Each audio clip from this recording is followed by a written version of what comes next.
ఏం నేర్పించారు last week?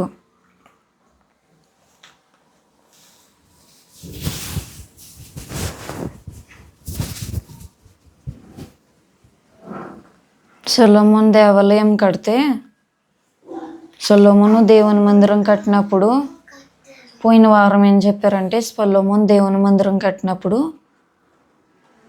దేవుణ్ణి రమ్మని ప్రార్థన చేస్తారు. ఆ మందిరంలోకి రమ్మని. అయితే దేవుడు అంటాడు, ఆకాశం నా సింహాసనము, భూమి నా పాదపీఠము, ఈ మందిరంలో నేను పట్టనని చెప్తారు దేవుడు. క్రొత్త నిబంధనలో పోయిన వారం కంఠస్థవాక్యం ఇచ్చారు కదా, మన హృదయమే దేవుని ఆలయం, దేవుడు మన హృదయంలో ఉంటాడు. అది పోయిన వారం చెప్పింది. ఈ వారం మనం ఏం నేర్చుకుంటున్నామంటే జక్కయ్య గురించి నేర్చుకుంటున్నాం.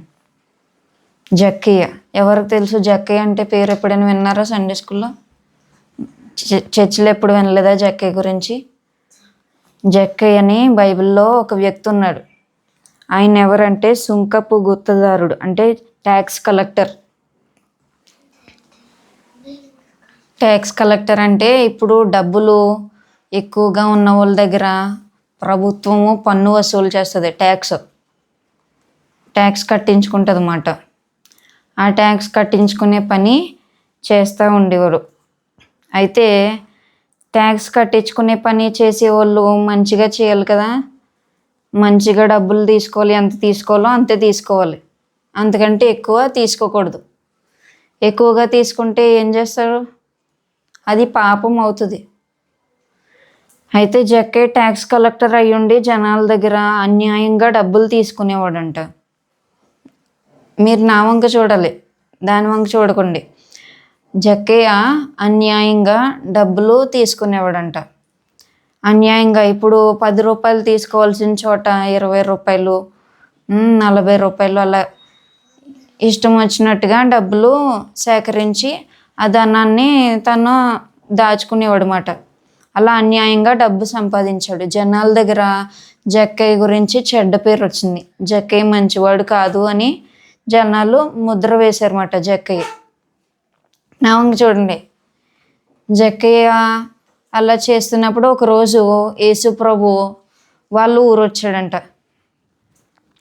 జక్కయ్య ఎక్కడ ఉంటాడంటే ఎరుకో పట్టణంలో ఉంటాడు. ఎరుకో పట్టణంలో జక్కయ్య నివసించేవాడు. అక్కడికి యేసు ప్రభు వారు వచ్చారంట. నా వంక చూడండి. ఇలాగా యేసు ప్రభు వారు వస్తే ఎవరైనా చూడడానికి వెళ్తారా? ఒకవేళ మన ఊరు హైదరాబాద్ యేసు ప్రభు వచ్చారనుకోండి, మీరు చూస్తారా యేసు ప్రభుని?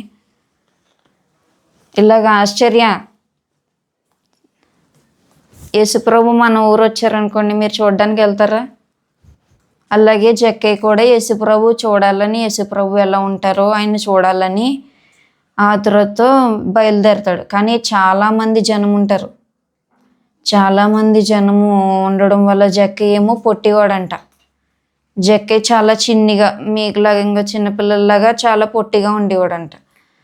మరి జక్కయ్య హైట్ లేడు కాబట్టి జనాల మధ్యలోంచి యేసుప్రభు కనిపించేవాడు కాదు. చాలామంది జనం వచ్చారు. ఇప్పుడు మన దేశంలో ఎవరైనా రాజకీయ నాయకులు ఎవరైనా వచ్చారనుకోండి, జనాలు బాగా వెళ్ళిపోతారు కదా.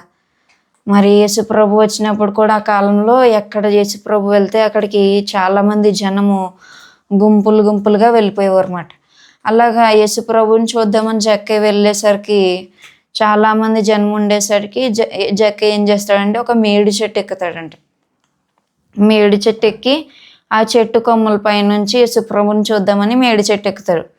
మేడి చెట్టు ఎక్కితే యేసుప్రభు ఆ జనాల మధ్యలోంచి అలా నడుచుకుంటూ వెళ్ళి యేసుప్రభు జక్కయ్య దగ్గర ఆగుతాడంట. జక్కయ్య దగ్గర ఆగి జక్కయ్య అని పిలుస్తారు.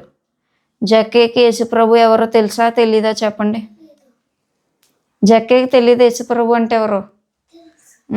యేసుప్రభు అంటే తెలియని వాళ్ళు ఎవరు ఉండరు. ఆ ప్రాంతంలో యేసుప్రభు గురించి అందరికి తెలుసు కాబట్టి జక్కయ్యకి యేసుప్రభు ఎవరో తెలుసు. కానీ యేసుప్రభుకి జక్కయ్య ఎవరో తెలుసో తెలీదో జక్కయ్యకి తెలీదు. కానీ యేసుప్రభుకి మనందరము తెలుసు. నీ పేరు తెలుసు, నీ పేరు తెలుసు, మీ అందరి పేర్లు యేసుప్రభుకి తెలుసు, నా పేరు తెలుసు. మన గురించి యేసుప్రభుకి తెలుసు కాబట్టి జక్కయ్య గురించి కూడా తెలుసు కాబట్టి యేసుప్రభు జక్కయ్య అని పిలుస్తాడు.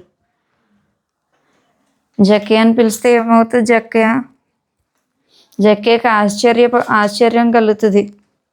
జక్కయ్య, నేడు నీ ఇంటికి నేను అంటే అంటే జక్కయ్యతో ఏమంటారంటే, త్వరగా దిగు, నేడు నేను నీ ఇంట నుండవలసి ఉన్నది అని అంటారు.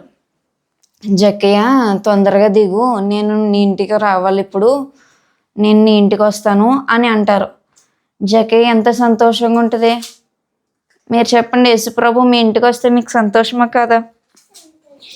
యేసుప్రభు మన ఇంటికి వస్తే మనకి ఎంత సంతోషంగా ఉంటుందో, అలాగే జక్కయ్యకి కూడా చాలా సంతోషం కలిగి మేడి చెట్టు త్వరగా దిగి ఏమంటాడంటే, జక్కయ్య తనని ఇంటికి తీసుకొని వెళ్తాడనమాట.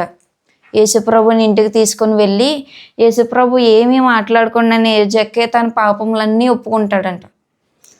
చూడండి, జక్కయ్య ఇంటికి వెళ్ళేటప్పుడు యేసుప్రభు ఇంటికి వెళ్తున్నప్పుడు జక్కయ్య నిలబడి ఒక మాట అంటాడు. నేను చదువుతున్నాను వినండి. ఇదిగో ప్రభువా, నా ఆస్తిలో సగం బీదలకు ఇచ్చుచున్నాను. నేను ఎవని వద్దనైనాను అన్యాయముగా దేనినైనాను తీసుకునే ఎడల అతనికి 4 అంతలు మరలా చెల్లించునని ప్రభువుతో చెప్పాను. ఇప్పుడు యేసుప్రభు మన హృదయంలోకి వచ్చారనుకోండి, మన పాపములన్నీ ఒప్పేసుకొని యేసుప్రభు మన సొంత రక్షకునిగా మనం అంగీకరిస్తారు లేదా? అందరూ బాప్టిజం పొందుతారు, మారుమనసు పొందుతారు. అలాగే జక్కయ్య కూడా వాళ్ళ ఇంటికి యేసుప్రభు వస్తున్నాడని తెలిసి జక్కయ్య హృదయం మారిపోయిందన్నమాట.